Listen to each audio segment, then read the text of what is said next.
students. I hope you all are good. So in last lecture we discussed the process of embryogenesis in dicots, in monocots, and we also discussed the development of endosperm and the type of endosperm development, in which we cover halobial endosperm, cellular endosperm and free nuclear endosperm. So in today's lecture we are going to finish our chapter and we are covering the remaining portion of our chapter. So let's start with the seed. So students, जब हमने पहले भी बात की थी, seed क्या है, seed को हम क्या बोल सकते हैं कि सीड क्या होता है, फर्टिलाइज्ड ओव्यूल। सीड क्या है, फर्टिलाइज्ड ओव्यूल मीन्स फर्टिलाइजेशन के बाद ओव्यूल किस में कन्वर्ट हो जाएगा, सीड में, और जो ओवरी थी वो किस में कन्वर्ट हो जाएगी, फ्रूट के अंदर। ठीक है, क्लियर है। ओवरी की जो वॉल होगी वो फ्रूट की वॉल बन जाएगी। ऐसे ही जो ओव्यूल के पास जो प्रोटेक्टिव कवरिंग थी इंटीग्यूमेंट्स की, ठीक है, क्या था, आउटर इंटीग्यूमेंट, वो तो किस में कन्वर्ट हो जाएगा, टेस्टा में, जो आउटर कवरिंग होती है सीड की। ठीक है, और जो ओव्यूल का इनर इंटीग्यूमेंट था वो किस में कन्वर्ट हो जाएगा, टैगमेन में। ठीक है, जो कि इनर कोट होता है सीड का। सीड के पास दो कोट होते हैं, आउटर कोट टेस्टा जो कि आउटर इंटीग्यूमेंट से बनता है, इनर कोट टैगमेन जो कि इनर इंटीग्यूमेंट से बनता है। ठीक है, क्लियर है। हाइलम क्या है, हाइलम शो करता है सीड के अंदर पॉइंट ऑफ अटैचमेंट, कि वो ओवरी से कैसे जुड़ा हुआ था, ओव्यूल वही अब सीड कैसे जुड़ा हुआ है उससे, तो वो क्या शो करता है, पॉइंट ऑफ अटैचमेंट, हाइलम। ठीक है, क्लियर है। और सीड के अंदर क्या क्या होगा, कोटिलीडोन होंगे, अगर डाइकोट है तो दो कोटिलीडोन होंगे। ठीक है, फिर एपिकोटाइल हमने बात कर चुके हैं। एपिकोटाइल क्या है कि एम्ब्रियोनल एक्सेस से ऊपर का हिस्सा, उसको हम क्या बोल देते हैं, एपिकोटाइल। ठीक है, जिसमें क्या प्रेजेंट होता है, प्ल्यूम्यूल, जिससे क्या निकलती है, शूट। और जो उससे बिलो पोर्शन जो होता है, हाइपोकोटाइल, ये आपको यहाँ दिख रहा है, उसमें क्या प्रेजेंट होता है, रेडिकल, जिससे क्या निकलती है, रूट। तो ये एक सीड की बेसिक स्ट्रक्चर है। मीन्स उसके पास क्या होगा, दो सीड कोट होंगे, आउटर और इनर, टेस्टा और टैगमैन, वो इंटीग्यूमेंट से ही बनते हैं आफ्टर फर्टिलाइजेशन। ठीक है, जो सीड है वो क्या है, फर्टिलाइज्ड ओव्यूल है। उसके अंदर जो हाइलम होता है सीड के अंदर, वो क्या शो करता है, पॉइंट ऑफ अटैचमेंट। ठीक है, क्लियर है। और एक माइक्रोपाइल भी होता है सीड के अंदर, एक और स्ट्रक्चर देखेंगे उसमें हम देखेंगे माइक्रोपाइल भी होता है, एक छोटा सा पोर, स्मॉल पोर। ठीक है, जिससे वाटर की एंट्री होती है। ठीक है, जिससे जब सीड जर्मिनेट करेगा तो उसके अंदर वाटर जाता है, तभी तो वो जर्मिनेट करता है ना। कोई भी सीड है, जब उसको फेवरेबल कंडीशन मिलेगी, मीन्स उसको फेवरेबल टेम्परेचर मिलेगा, एनवायरमेंटल कंडीशन मिलेगी, उसको प्रॉपर अमाउंट में वाटर मिलेगा, तभी वो जर्मिनेट करेगा ना। ऐसे तो जैसे ही सीड मीन्स प्लांट से डिस्पर्स हुआ, अपने आप जर्मिनेट नहीं कर जाता, तो मीन्स उसके पास जब फेवरेबल कंडीशन आती है तभी वो क्या करता है, जर्मिनेट करता है। ठीक है, जैसे हम जो ग्राम है उसके सीड्स लें और उनको पानी में भिगो देते हैं 2-3 दिन, जैसे हम स्प्राउट्स बनाते हैं, तो क्या देखते हैं हम, 2-3 दिन के बाद वो क्या हो जाते हैं, स्प्राउट्स उनके बन जाते हैं, मीन्स वो अंकुरित हो जाते हैं, उनसे स्मॉल जो लीफ प्राइमोडिया है वो निकल आता है। ठीक है, तो वो कब हुआ, अगर डब्बे में रखे हुए हैं जो हमारे सीड्स है, तो डब्बे के अंदर तो जर्मिनेट नहीं होते ना, चाहे कितने दिन भी रखे रहे। लेकिन वो क्यों नहीं हो रहे, क्योंकि उस डब्बे के अंदर उनको कंडीशन चाहिए जर्मिनेशन के लिए, वो उनको नहीं मिल रही। तो जब उनको जो कंडीशन है वो उनके जर्मिनेशन के लिए फेवरेबल होती है, तभी वो जर्मिनेट करते हैं। और उस जर्मिनेशन में जो पहला स्टेप है उसमें क्या होता है, जो सीड के अंदर माइक्रोपाइल होगा उससे वाटर की एंट्री होगी, वाटर उसके अंदर जाएगा, तो वाटर उसके अंदर जाएगा तो उससे क्या होगा, टेस्टा है फिर वो लूज पड़ जाएगा। ठीक है, मीन्स टेस्टा है बहुत हार्ड कवरिंग होती है सीड की। ठीक है, इसीलिए सीड कई दिनों तक क्या हो सकते हैं, एनवायरमेंटल स्ट्रेस है उसको झेल सकते हैं, मीन्स हाई टेम्परेचर को वो झेल सकते हैं। ठीक है, तो जो आउटर कवरिंग है टेस्टा वो हार्ड है, लेकिन जब उसके अंदर पानी जाता है और थोड़े टाइम बाद वो लूज हो जाती है, और जिससे फिर वो लास्ट में जब सीड जर्मिनेट होगा तो टेस्टा है वो रप्चर हो जाएगी और सीडलिंग उससे निकल आएगा। ठीक है, तो माइक्रोपाइल ऑफ सीड क्या कर रहा है, सीड जर्मिनेशन में वाटर की एंट्री करा रहा है। माइक्रोपाइल ऑफ ओव्यूल क्या है, पोलन ट्यूब की एंट्री करवा रहा था फर्टिलाइजेशन के लिए। डिफरेंस क्लियर है दोनों में। ठीक है, नेक्स्ट एक और स्ट्रक्चर देखते हैं सीड का। यहाँ भी आप देख सकते हो, ये क्या है, कोटिलीडोन है, मीन्स सिंगल कोटिलीडोन है, मीन्स मोनोकोट का सीड है। ये क्या है, रेडिकल है। ठीक है, यहाँ पे ये हाइपोकोटाइल, ये अपर वाला अपर कोटाइल, या इसको एपिकोटाइल बोलो। ठीक है, इसमें क्या निकलेगा, प्ल्यूम्यूल, प्ल्यूम्यूल से क्या निकलेगी, शूट। ठीक है, मीन्स जो ग्राउंड से ऊपर वाला जो भी सिस्टम होता है प्लांट के अंदर उसको क्या बोलते हैं, शूट सिस्टम, और ग्राउंड से नीचे रूट सिस्टम। तो रेडिकल बनाएगा रूट सिस्टम, प्ल्यूम्यूल बनाएगा शूट सिस्टम, और जो कोट है उसको हम क्या बोल रहे हैं, टेस्टा। यहाँ इनर वाला शो नहीं कर रखा, आउटर होता है टेस्टा, इनर होता है टेगमेन। ठीक है, अब यहाँ पे आपको माइक्रोपाइल दिखाई दे रहा है, तो ये क्या है, ये है माइक्रोपाइल। ठीक है, इससे क्या होती है, वाटर की एंट्री ड्यूरिंग जर्मिनेशन। जब जर्मिनेशन होगा, फेवरेबल कंडीशन मिलेगी, तो जो वाटर की एंट्री है सीड के अंदर वो किससे होगी, माइक्रोपाइल से होगी। ठीक है, और देखते हैं, अब ये देखो इसमें भी क्या है, डाइकोट सीड है। ये हो गया प्ल्यूम्यूल, इससे क्या बनेगी, शूट सिस्टम। ये है रेडिकल, इससे क्या बनेगी, रूट। और ये इसमें दो क्या शो कर रखे हैं, कोटिलीडोन। ठीक है, क्लियर है। और क्या है, ये सीड कोट। ठीक है, एक और डायग्राम देखते हैं। इसमें क्या है, देखो सबसे पहले ये क्या है, प्ल्यूम्यूल, और हमने बोला था प्ल्यूम्यूल से क्या ओरिजिनेट होता है, शूट सिस्टम, मीन्स इससे लीफ निकलना स्टार्ट हो गए। ठीक है, ये रेडिकल है, तो ये किसको बनाएगा, रूट को। क्लियर है। हाइपोकोटाइल क्या है, लोअर रीजन, एपिकोटाइल अपर रीजन। हाइलम देखो, अब ये हाइलम आपको क्या शो कर रहा है कि जो ये सीड है ये अटैच था किससे, ओवरी से।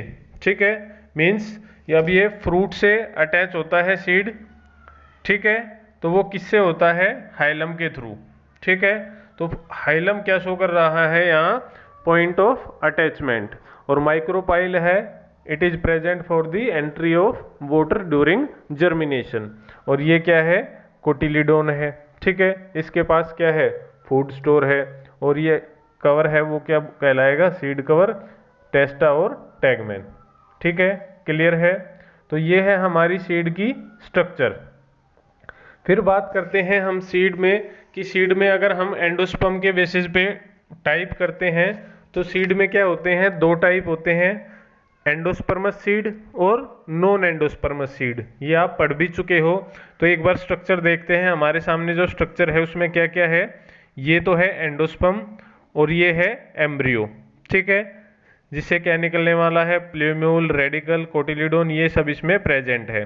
और ये अपर जो पोर्शन है ये है एंडोस्पर्म। अब हमने दो टाइप के सीड की बात करी, एंडोस्पर्मस और non endosperms. Means non endospermic seed का मतलब क्या है कि ड्यूरिंग एम्ब्रियोजेनेसिस अगर एम्ब्रियो ने सारा एंडोस्पर्म कंज्यूम कर लिया तो उन सीड को हम क्या बोलेंगे, नॉन एंडोस्पर्मिक सीड। अब इसमें आपको कहीं भी एंडोस्पर्म दिखाई नहीं दे रहा, ये सिर्फ क्या है, अब एम्ब्रियो दिखाई दे रहा है, एम्ब्रियो की सेल्स दिखाई दे रही है। तो मीन्स ये जो सीड है वो कौन सा है, नॉन एंडोस्पर्मिक सीड, या इसको हम बोलते हैं नॉन एल्बुमिनस सीड। ठीक है, कि if embryo consumes all the endosperm during its development, this type of seed is called non endospermic seed और नॉन एल्बुमिनस सीड। एग्जाम्पल देख सकते हो, बी है, पी है, ग्राउंडनट है, ये सभी किसके एग्जाम्पल है, नॉन एंडोस्पर्मिक सीड के। ठीक है, फिर है एंडोस्पर्मिक सीड, उसका अपोजिट। अगर ड्यूरिंग एम्ब्रियोजेनेसिस एम्ब्रियो ने पूरा एंडोस्पर्म कंज्यूम नहीं किया, वो बच गया, तो वो क्या कहलाते हैं, एंडोस्पर्मिक सीड और एल्बुमिनस सीड।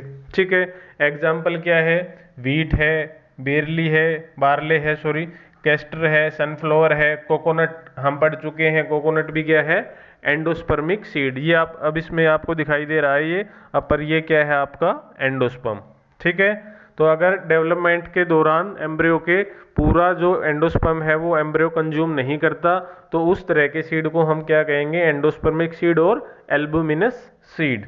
ठीक है, फिर एक और टर्म आती है, यहीं बता देता हूँ, हमने ओव्यूल के अंदर पढ़ी थी न्यूसेलस सेल्स, या न्यूसेलस जो रीजन था उसमें क्या था, एक फूड भरा हुआ था, न्यूट्रिटिव टिश्यू फिल्ड था।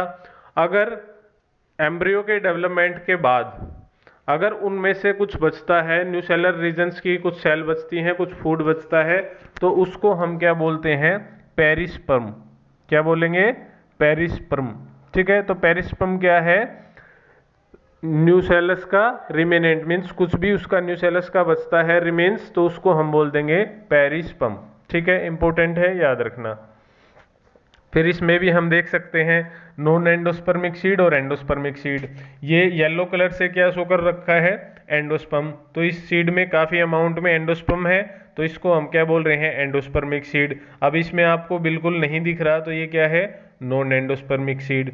ठीक है, क्लियर है। अब देखो, remnant of nucellus are also persistent, this residual persistent is called perisperm. Example क्या है, पेरिस्पर्म किस में देखने को मिलेगा आपको, ब्लैक पेपर में और बीट में। ठीक है, काली मिर्च में और बीट में आपको पेरिस्पर्म देखने को मिल जाएगा। ठीक है, नेक्स्ट क्या है, अब हम ये बात कर चुके हैं, इंटीगुमेंट है वो किस में कन्वर्ट होते हैं, सीड कोट में। माइक्रोपाइल सीड पोर में कन्वर्ट हो गया, ठीक है, जिससे वाटर की एंट्री होगी। ओव्यूल सीड में कन्वर्ट हो गया, ओवरी है वो फ्रूट में कन्वर्ट होगी। ठीक है, और वॉल ऑफ ओवरी है वो किस में कन्वर्ट होगी, पेरिकार्प में। ठीक है, जो वॉल ऑफ ओवरी है वो किस में कन्वर्ट होगी, पेरिकार्प में। और जो ग्रेमिनेसी फैमिली होती है, जो हमारे सीरियल्स होते हैं, ठीक है, राइस, गेहूं, व्हीट वगैरह जो होते हैं, उसमें क्या होता है, जो फ्रूट होता है वो कैरियोप्सिस टाइप का होता है। किस टाइप का होता है, कैरियोप्सिस। ठीक है, कैरियोप्सिस टाइप का होता है। उसमें क्या होता है, जो फ्रूट की वाल है पेरिकार्प, जो फ्रूट की वाल है पेरिकार्प, वो सीड कोट के साथ मीन्स फ्यूज होती है। ठीक है, हम डिफ्रेंशिएट नहीं कर सकते कि सीड कोट कौन सा है और फ्रूट की जो वॉल है वो कौन सी है, मीन्स दोनों फ्यूज रहते हैं। उस तरह के फ्रूट को हम क्या बोलते हैं, कैरियोप्सिस। ठीक है, क्लियर है। नेक्स्ट है ट्रू फ्रूट, फॉल्स फ्रूट और पार्थेनोकार्पिक फ्रूट, तीनों को डिस्कस करेंगे।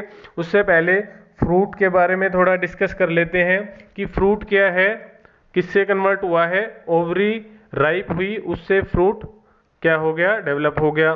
तो कई बार क्या होता है, जरूरी नहीं कि जो ओवरी है उसी से फ्रूट बने, कई बार जो अदर पार्ट्स होते हैं ओवरी से अलग फ्लावर के अंदर, वो भी फ्रूट फॉर्मेशन में पार्टिसिपेट करते हैं। ठीक है, और कई बार बिना फर्टिलाइजेशन के भी फ्रूट बन जाता है।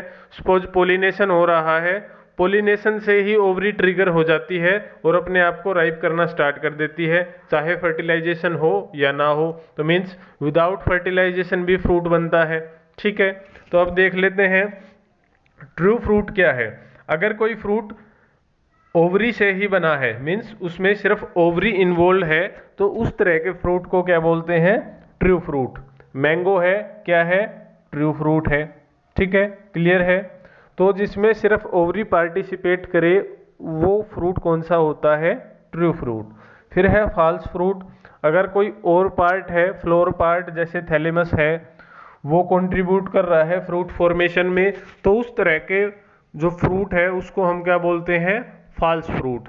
ठीक है, उसको हम क्या बोलते हैं, फॉल्स फ्रूट। जैसे आपने एप्पल का है जो फ्रूट है वो देखा होगा, उसमें एक ऐसा होता है जिसके अंदर सीड होते हैं। ठीक है, ये सारा जो है ये पल्प होता है, तो ये जो है ये थैलेमस का पार्ट है सारा, फ्रूट उसमें सिर्फ इतना होता है। ठीक है, तो जो एक्चुअल जो ओवरी है, ओवरी का जो पोर्शन है और सीड का है वो इतना होता है, बाकी जो आप खाते हो वो क्या होता है उसके अंदर, थैलेमस। ठीक है, तो थैलेमस तो ओवरी का पार्ट नहीं है। तो इस तरह के फ्रूट को हम क्या बोलते हैं, फॉल्स फ्रूट, जिसमें ओवरी के अलावा और भी जो फ्लोरल पार्ट है वो इन्वॉल्व हो फ्रूट फॉर्मेशन में। एग्जाम्पल क्या है, एप्पल है, स्ट्रॉबेरी है, कैश्यू है। ठीक है, ये सब किसके एग्जाम्पल है, फॉल्स फ्रूट के। फिर है पार्थेनोकार्पिक फ्रूट। अगर फ्रूट है वो विदाउट फर्टिलाइजेशन बना है तो क्या होगा, उन फ्रूट को हम क्या बोलेंगे, पार्थेनोकार्पिक फ्रूट। ठीक है, जैसे बनाना है। ठीक है, मीन्स अब जब पार्थेनोकार्पिक फ्रूट होगा तो वो क्या होते हैं, सीडलेस फ्रूट होते हैं, उनके अंदर सीड्स नहीं होंगे। ठीक है, क्लियर है। और पार्थेनोकार्पिक जो फ्रूट है हम आर्टिफिशियल भी बनाते हैं। ठीक है, खुद से इंड्यूस करके हॉर्मोन्स देके हम, जैसे अब सीडलेस ग्रेप्स है, अंगूर है, जो होते हैं उनके अंदर वो सीडलेस आते हैं, उनको हम आर्टिफिशियली हार्मोन इंड्यूस से उनको मीन्स उनका प्रोडक्शन किया जाता है। ठीक है, क्योंकि उसकी डिमांड है सीडलेस फ्रूट्स की, इसलिए हम उसको आर्टिफिशियली हार्मोन इंडक्शन करके उनको डेवलप करते हैं। ठीक है, नेक्स्ट क्या है, एपोमिक्सिस। तो एपोमिक्सिस क्या है, सीड विदाउट फर्टिलाइजेशन। अगर बिना फर्टिलाइजेशन के सीड बन रहा है तो वो क्या है, एपोमिक्सिस है। उसमें भी टाइप है, क्या हो, एक है, फर्स्ट है नॉन रिकरेंट। उसमें क्या है कि नॉर्मल एम्ब्रियो सैक है।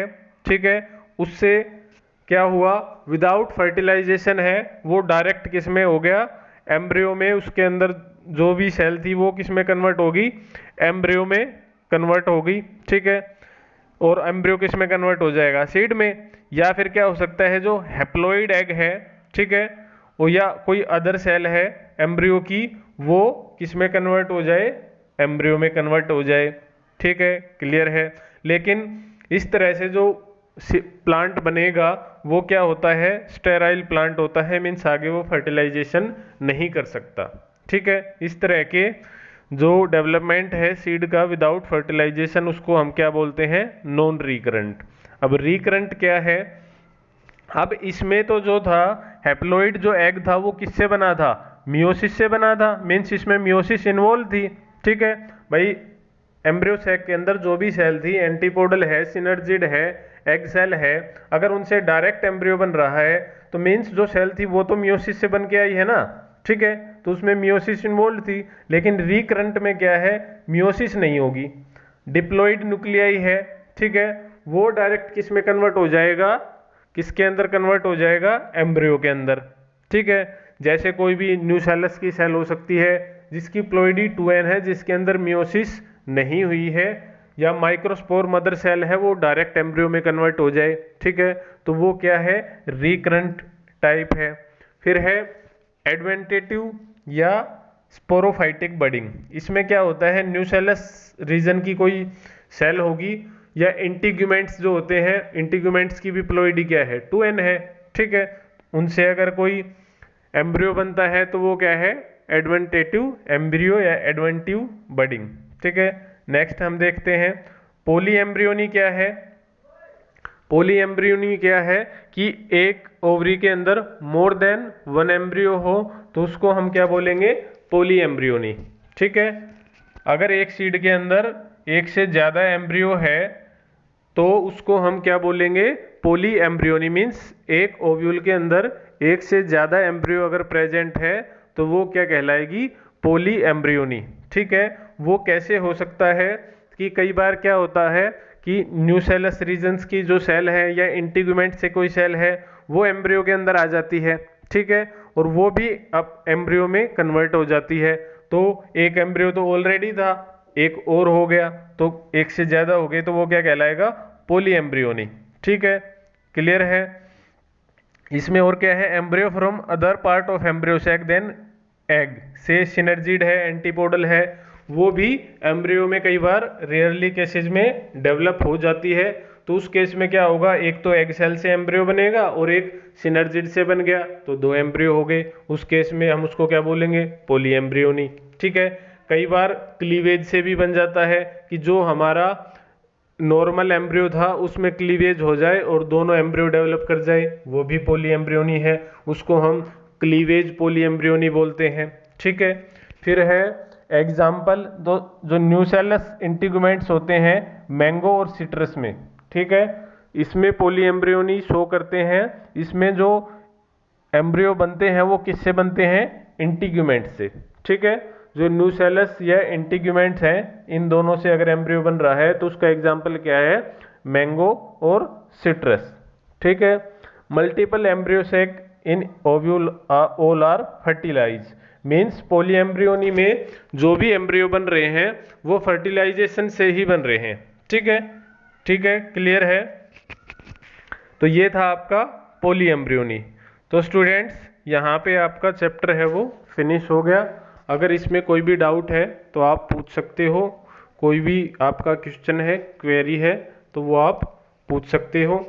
ये हमारा चैप्टर आज कंप्लीट हो गया। आज हमने इसमें क्या क्या कवर किया, सीड क्या है, सीड की स्ट्रक्चर क्या है, दोनों टाइप हमने देखे, मोनोकोट में एक कोटिलीडोन और जो डाइकोट है उसमें दो कोटिलीडोन, हाइलम क्या है, माइक्रोपाइल क्या है, वो सब हमने आज स्टडी किया। ठीक है, फिर हमने कोई छोटी छोटी टर्म्स देखी, पॉली एम्ब्रियोनी क्या है, एपोमिक्सिस क्या है, ट्रू फ्रूट क्या है, पार्थेनोकार्पिक फ्रूट क्या है। ठीक है, क्लियर है। तो नेक्स्ट जो चैप्टर हम स्टार्ट करने वाले हैं वो आपका थर्ड चैप्टर है ह्यूमन रिप्रोडक्शन, जो कि हम मंडे से स्टार्ट करेंगे। So thank you for listening me, be at home, be safe, bye.